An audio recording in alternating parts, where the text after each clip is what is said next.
नमस्कार दोस्तों, मैं हूं राजीव और आप देख रहे हैं झारखंड अपडेट। दोस्तों चलिए शुरू करते हैं आज के इस करंट अफेयर्स के सेशन को।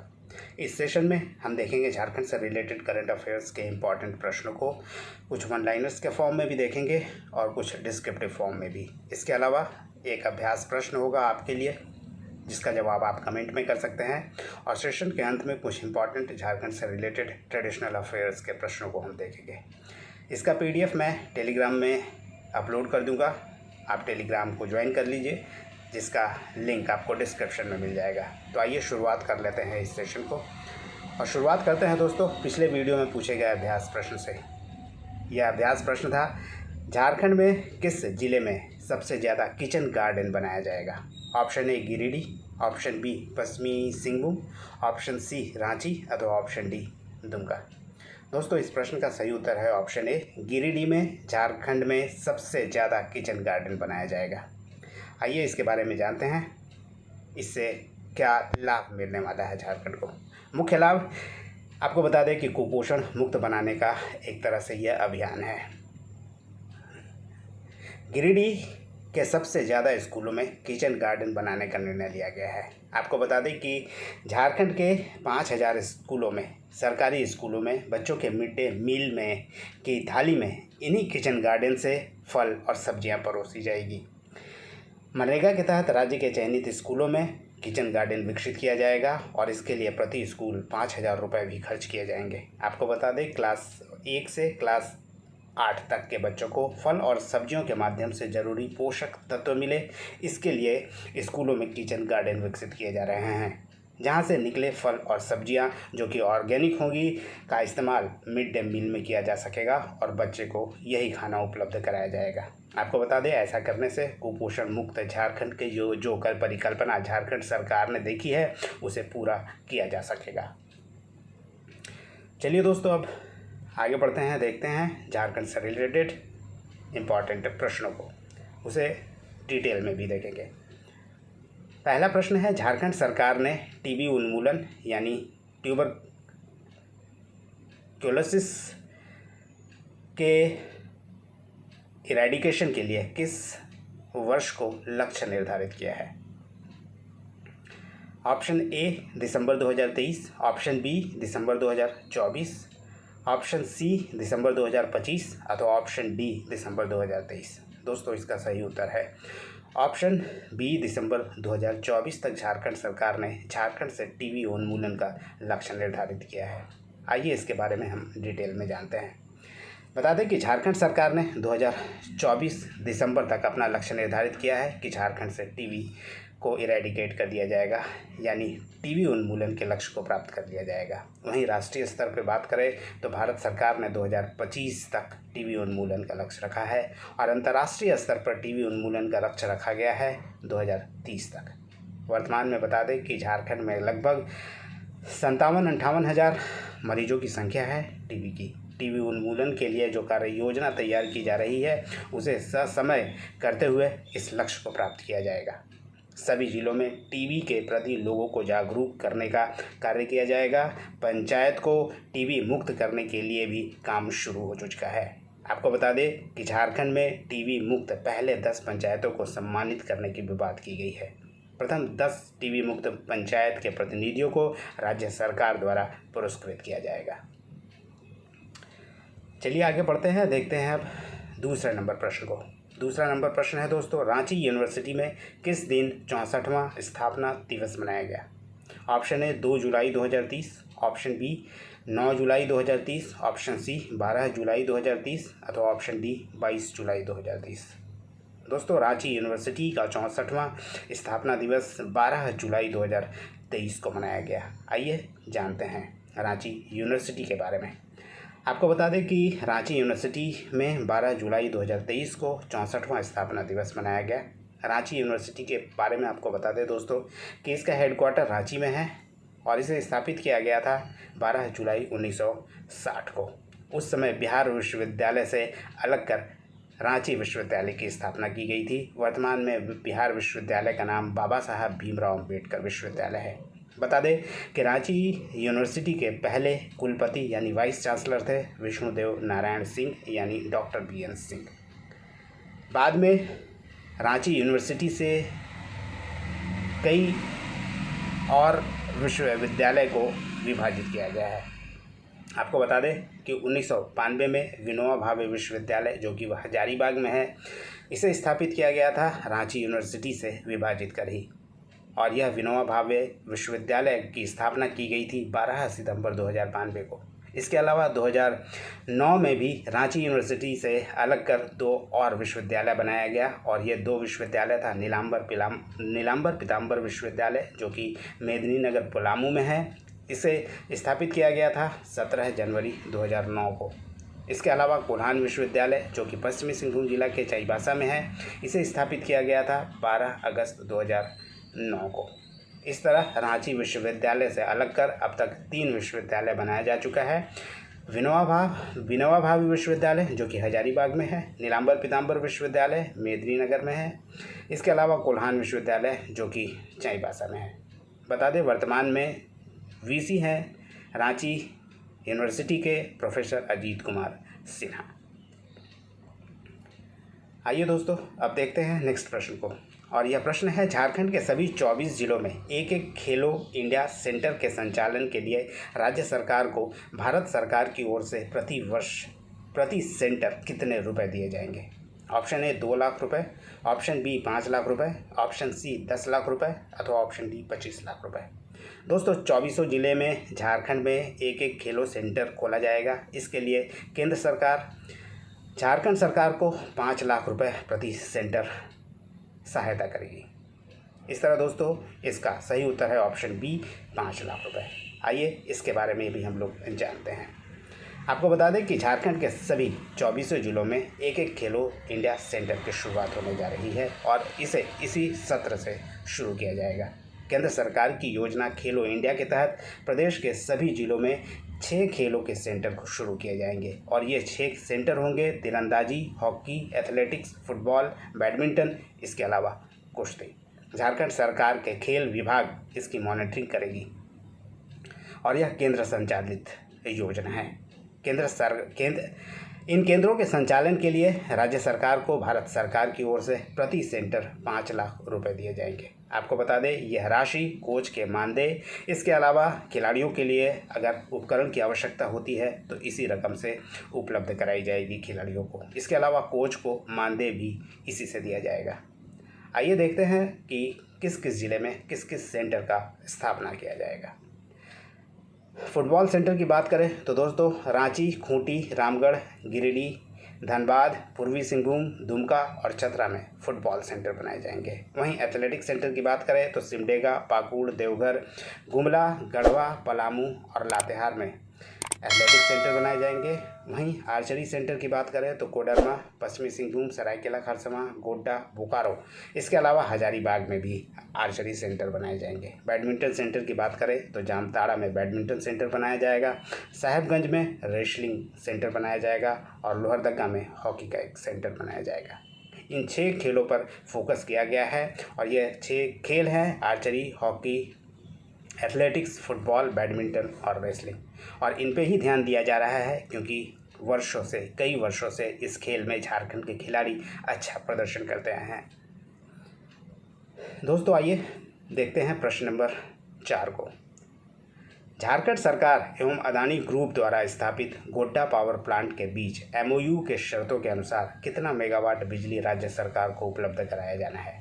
Option A 400 megawatt, option B 500 megawatt, option C 600 megawatt, अथवा ऑप्शन डी 800 मेगावाट। इसका सही उत्तर है दोस्तों ऑप्शन ए 400 मेगावाट। आपको बता दें कि झारखंड में अडानी ग्रुप राज्य की शर्तों के अनुरूप 400 मेगावाट बिजली सस्ते दर पर उपलब्ध कराएगी। मुख्यमंत्री हेमंत सोरेन से झारखंड मंत्रालय में अडानी ग्रुप के मैनेजिंग डायरेक्टर राजेश अडानी से मुलाकात हुई और इस पर चर्चा भी हुई।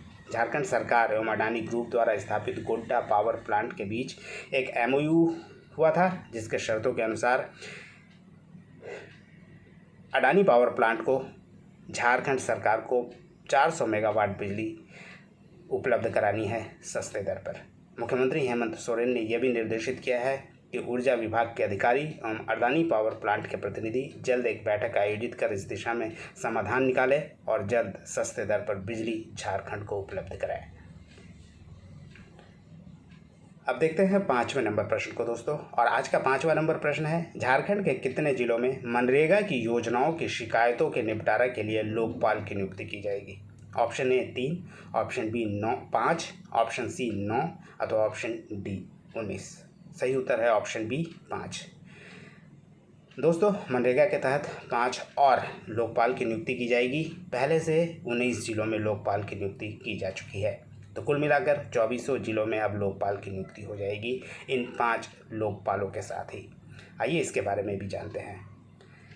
झारखंड के 5 जिलों गुमला, लोहरदगा, चतरा, जामताड़ा व सरायकेला खरसावां में मनरेगा की योजनाओं की शिकायतों के निपटारा के लिए लोकपाल की नियुक्ति की जानी है और ये जल्दी ही कर ली जाएगी।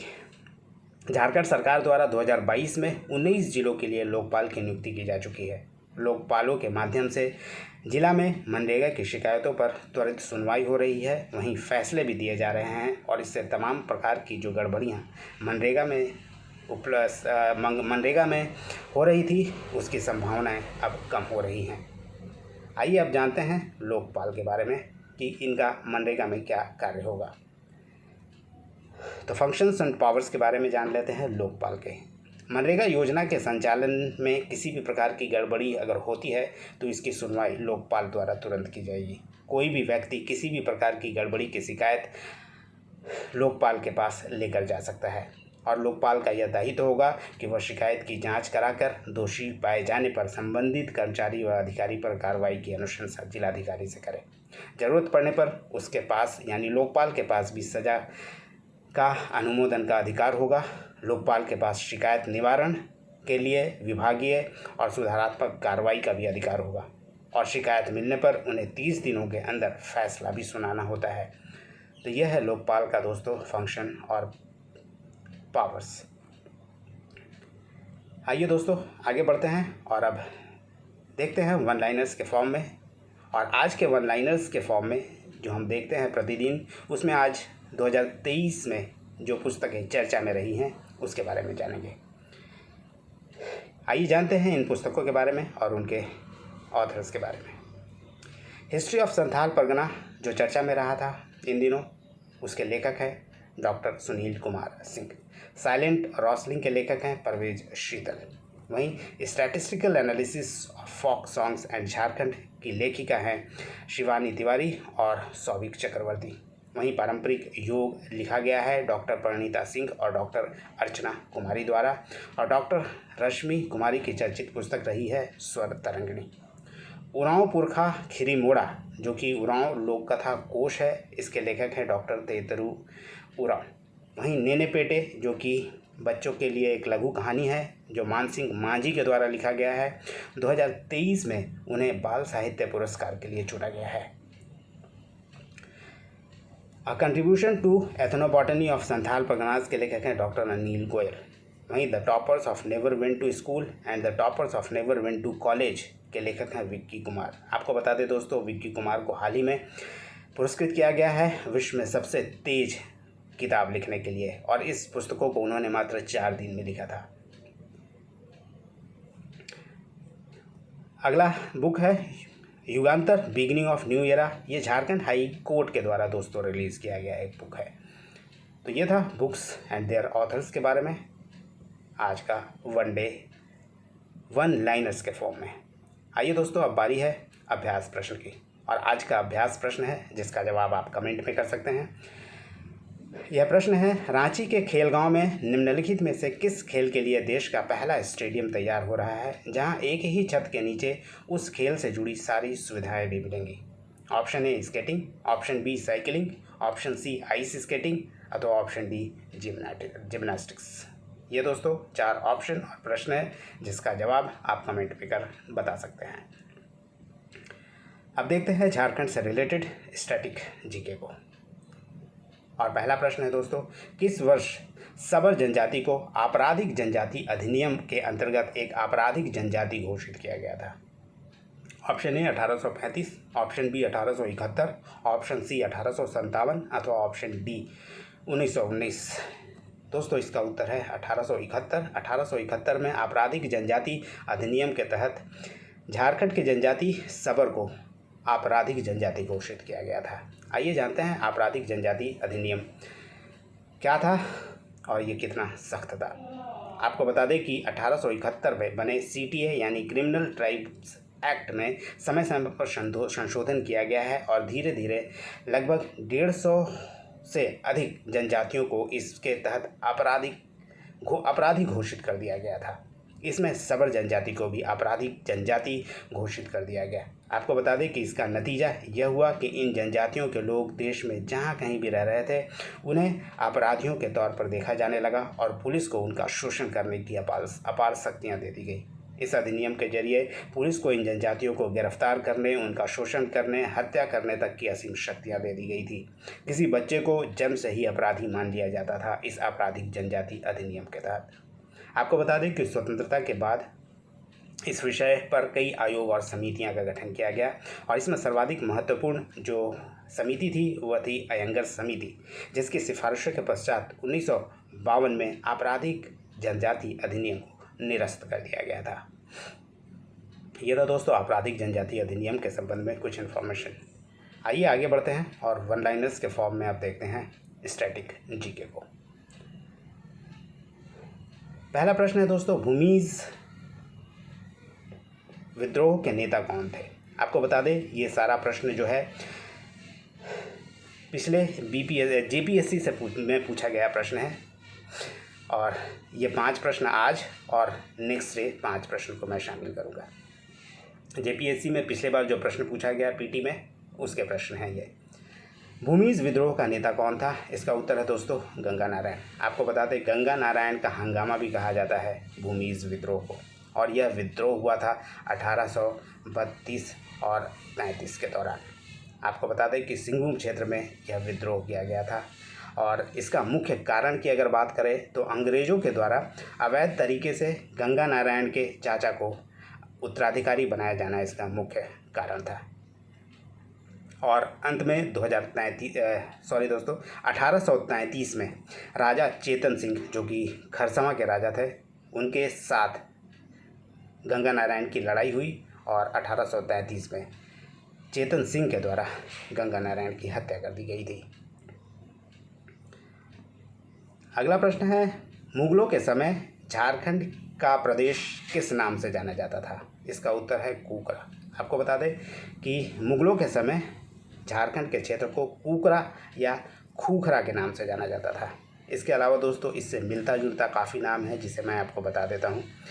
आईने अकबरी में कोकरा तथा खंकारा है करके झारखंड के क्षेत्रों को संबोधित किया गया है। वहीं अगर तुजू के जहांगीरी की बात करें जो कि जहांगीर की आत्मकथा है उसमें खोखरा कहकर पुकारा गया है झारखंड के क्षेत्र को। तो इस तरह कुकरा या खूखरा आईने अकबरी में बताया गया इस क्षेत्र को कोकरा या खंकारा और जहांगीर के तुजू के जहांगीरी में खोखरा। तो ये दोस्तों मिलता जुलता नाम है, इसलिए आप इसे अच्छी तरह से दिमाग में अवश्य रखिएगा ताकि कन्फ्यूज़न कम हो। अगला प्रश्न है, किस पर्व से पहाड़ी खड़िया की आर्थिक स्थिति उजागर होती है? दोस्तों इसका सही उत्तर है इसका उत्तर ऑप्शन नहीं वन लाइनर है। इसका उत्तर है फागो, यानी पहाड़ी खड़िया की आर्थिक स्थिति फागो पर्व से जानी जाती है। आपको बता दें कि फागो जो पर्व है वो खड़िया जनजाति में से एक जनजाति है और खड़िया की 3 मुख्य जनजाति है, पहाड़ी, ढीलकी और दूध खड़िया। इनमें से जो पहाड़ी खड़िया हैं उनकी एक प्रमुख पर्व है फागो, जिसके तहत उनकी आर्थिक स्थिति को बताया जाता है। इसके बारे में और बता दें कि खड़िया का मुख्य जो कार्य है वो कृषि कार्य और शिकार करना इनका जीवन यापन का तरीका है और आदिम तरीके से जीवन यापन करना खड़िया जनजातियों का पेशा मतलब आदत रहा है और मुख्य भोजन इनका चावल है। अगला प्रश्न है, किन आदिवासियों का निवास स्थान टंडा के नाम से जाना जाता है? तो बता दें कि बिरहोर जनजाति है जिनका निवास स्थान है यानी जहाँ ये रहते हैं, यानी बिरहोर जनजाति की जो बस्ती है उसे टंडा कहा जाता है। बिरहोर का दोस्तों शाब्दिक अर्थ भी होता है, बिरहोर का शाब्दिक अर्थ होता है जंगल का आदमी। इसे भी एग्ज़ाम में पहले पूछा जा चुका है। इसके अलावा आपको बता दें कि बिरहोर जनजाति के जो झोपड़ी होती है उसे कुंबा के नाम से जानते हैं। इसके अलावा जो बड़ी झोपड़ी होता है उसे ओडा कुंबा कहते हैं और छोटी झोपड़ी जो होती है उसे चू कुंबा कहते हैं। आइए दोस्तों अब देखते हैं अगले प्रश्न को, और अगला प्रश्न है अंग्रेज़ों का झारखंड में प्रवेश, सर्वप्रथम प्रवेश किस ओर से हुआ था? उत्तर है सिंहभूम। अंग्रेज़ झारखंड में सर्वप्रथम सिंहभूम की ओर से आए थे। आपको बता दें कि उस समय सिंहभूम के ढालभूम के क्षेत्र से वो झारखंड के क्षेत्र में इंटर किए थे। आपको बता दें उस समय सिंहभूम में 3 प्रमुख राजा हुआ करते थे। एक ढालभूम जिसे ढाल राजा का शासन हुआ करता था, जिसमें इसके अलावा पोरहट जहाँ सिंह राजा शासन करते थे, और इसके अलावा हो शासन कोल्हान क्षेत्र में हुआ करता था। और ढाल राजा और अंग्रेज़ों के बीच ही ढाल विद्रोह हुआ था 1767 में, या आप कह सकते हैं कि 1767 में पहली बार अंग्रेज़ों का सिंहभूम में प्रवेश हुआ। और ढाल के साथ यानी ढाल राजाओं के साथ जो अंग्रेज़ों का विद्रोह हुआ था वह 10 वर्षों तक चला था। और दोस्तों मैप में आपको बता दें कि ये पूरा सिंहभूम का क्षेत्र था उस समय। दोस्तों ये तो नया अब का मैप है, उस समय का मैप की बात करें तो भी ये जो क्षेत्र था सिंहभूम का, इसी ओर से अंग्रेज़ झारखंड की ओर प्रवेश किए थे। यहाँ पे ढाल राजाओं का शासन था। इसके अलावा पूरे इधर हो लोगों का शासन था, और यहीं चक्रधरपुर वाला जो एरिया है वहाँ पे पोरहाट के राजा रहते थे, जहाँ सिंह राजा शासन करते थे। और इस क्षेत्र से ही शुरुआत हुआ था अंग्रेज़ों का झारखंड में आना। ये तो दोस्तों आज का सेशन, उम्मीद करता हूँ पसंद आया होगा। फिर मिलते हैं नेक्स्ट सेशन में, तब तक जुड़े रहिए झारखंड अपडेट के साथ। धन्यवाद।